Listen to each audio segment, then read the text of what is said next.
guy that can make some big plays from that tight end position. Let me tell you, you better make sure you have him accounted for on every play. And that's exactly right, because Dave Casper, he can shred defenses down the middle of the field. And that's exactly what Tony Gonzalez did in his entire career. A 14-time Pro Bowl selection. Only Tom Brady has more. There's 6 guys in the 15,000-yard receiving club. He's the only tight end in there. Tony Gonzalez, every snap he had to know where he was because he could make plays short, medium, and long, and often put the ball in the end zone. To throw once more on 2nd and 10. Brady, throw left side, taken in by Hill. And he's going to be taken down at about the 33.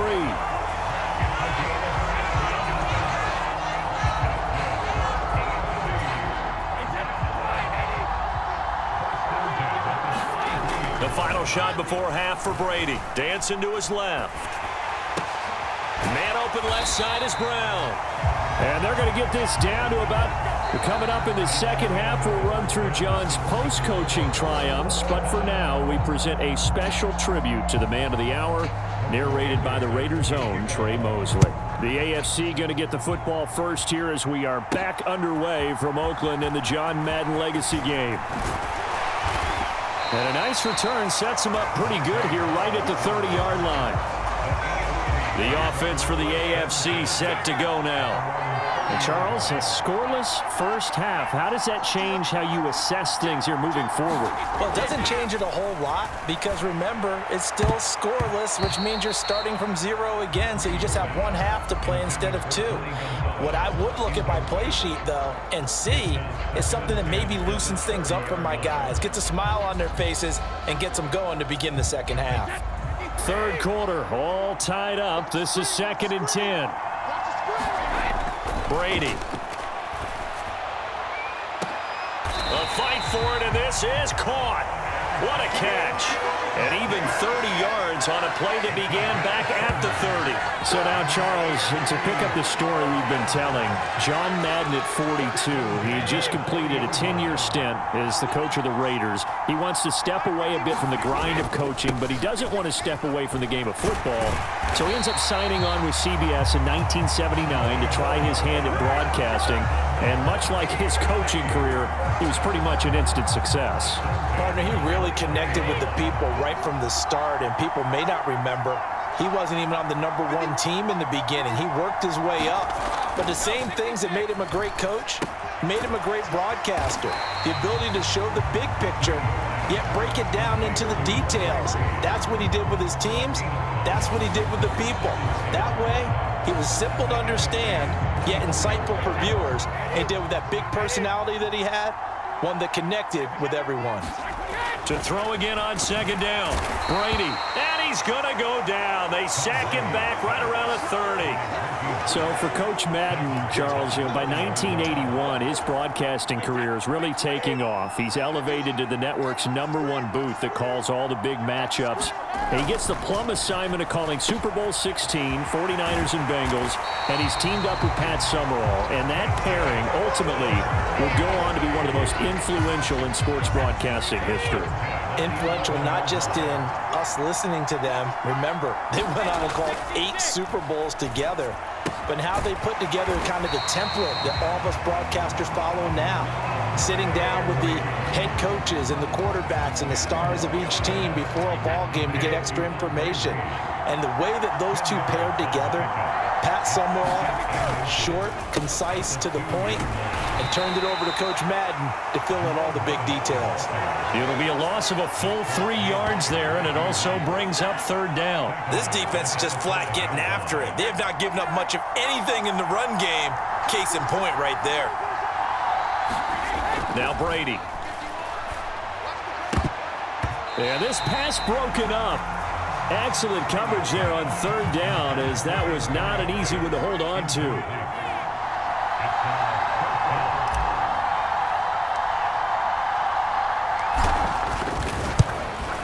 The career leader in field goals made knocks that one through. And with it, they have taken the lead. Well, they don't get a touchdown here in the opening drive of the third quarter, but I think maybe you still say mission accomplished as they come away with the lead. No, absolutely. You keep the pressure on, right? You go downfield, get some points up on the board, and hope that you've motivated your defense to take the field and hold that lead. Hester going to decide against a return, and they will spot this at the 25. Ready to begin their next drive here, the NFC offense. And they find themselves down on the scoreboard following the field goal a moment ago. And I think even though they trail in the game now, I would consider that a win for their defense, and that's probably what they're telling the offense when they get to the bench. Hey, the onus is on you guys now. Get back out there and get us the lead back. 3 quarters complete now in the John Madden legacy game from Oakland. It's the AFC on top, and we're back to the Coliseum after this. On second down, Favre. And the timing a bit off that time as that one falls to the ground. Possibly a turning point. Big play coming. This is 3rd and long. Throwing is Favre. Well, the pressure gets home, and the AFC comes up with a sack. That's Cameron Hayward who got in there to take him down. I remember when I was a kid and all I wanted was a nickel so I could get that soda down at the fountain. And guess what? The nickel came into play well. 5 defensive backs, they covered well, allowed for the sacks. Sodas were a nickel when you were a kid? No, I just needed the extra nickel so I could pay the proper price. Okay, how much were they? A dime? What were they? 15 cents. Wisnowski on to punt as he sends this one away. Let's take it at around the 40. 43 yards on the punt. 7-yard return, and out will come the offense as they take over. The AFC offense set to take their next drive. A little less than 4 minutes remaining, and the margin for error is small with this slim lead. Operate within your 4-minute offense here, Charles? Definitely. Remember, the 4-minute offense doesn't always correspond to what's up on the clock. What they need to do is play a little bit of keep away right now. Run the clock down. Make sure their opponent doesn't get the ball back. Their dream scenario, get enough first downs and make them eat up their timeouts so the game ends when you're kneeling down with the football. Reggie White picks up his 2nd sack of the afternoon. Coming up now on a 2nd and 15 following that sack. To throw is Brady. He finds his man, complete. It's Gonzalez. As you mentioned, CD, talking about John Madden, the broadcaster, he called 8 Super Bowls with Pat Summerall, 3 more with Al Michaels later in his career. He spent nearly 3 decades in the booth all told. And not only was he beloved for his mannerisms, we know that, but he was an innovator as well.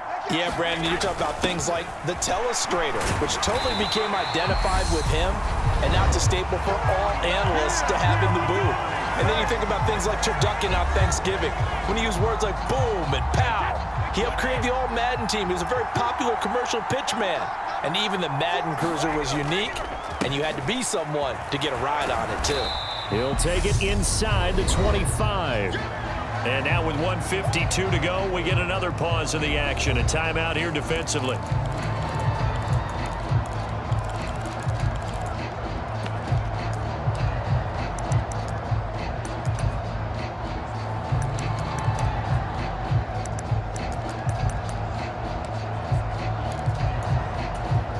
This, in all probability, another run here on 2nd and 8.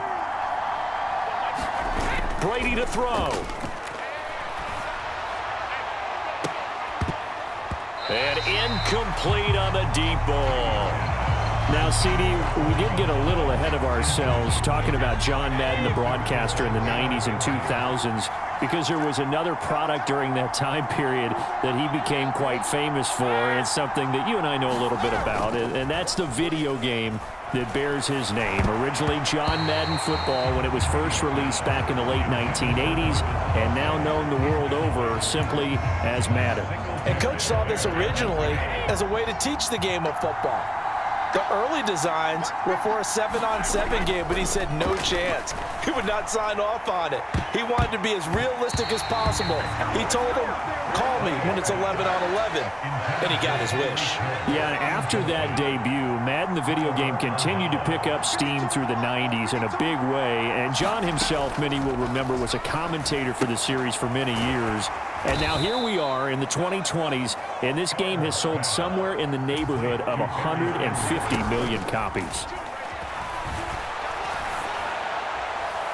And he'll be taken down, but not before they work it across midfield. First down now, but the clock continues to move. Favre's throw pulled in by Kittle. And he goes down, but not before getting this inside the 25. He's back to throw. Forced out to his left. And that's going to be incomplete. Too tough to hold on to that one. It's second down. From the 24, they'll go again on 2nd and 10. They'll look to throw. And he can't get a throw off. He's taken down. What a huge play at this point in the game. And with just inside of 10 seconds to go, they'll burn their final timeout. 9 seconds left. So a big one coming now for Morten Andersen. This to potentially send us to overtime. And this is right down the middle as he puts it through. And they will tie this game here in the final seconds. So they hadn't called on him at all until this point, but he comes through here and buries one from long range. Yeah, that's awfully impressive because usually kickers like to get that first one out of their system in the first quarter, sort of get them into the flow of the game, but to come in this late and knock it down from long distance, give him a lot of credit. And ultimately cannot get this out to the 25-yard line as he's dropped it to 23.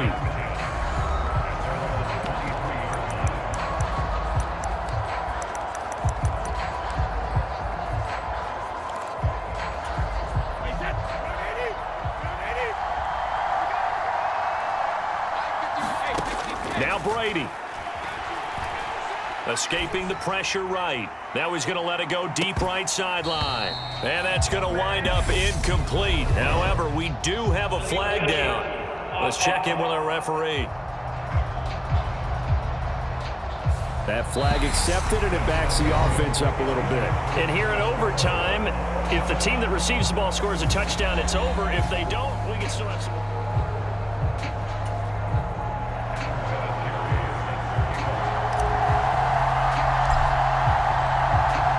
How fitting is this? Extra football at the Coliseum. Let's just keep playing. Back underway in the John Madden Legacy game. This one taken just inside the 10. And able to get this out to the 25.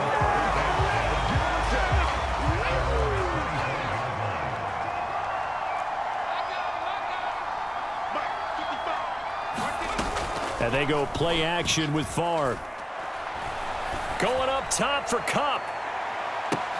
It got his man complete. And he'll be brought down at the 27.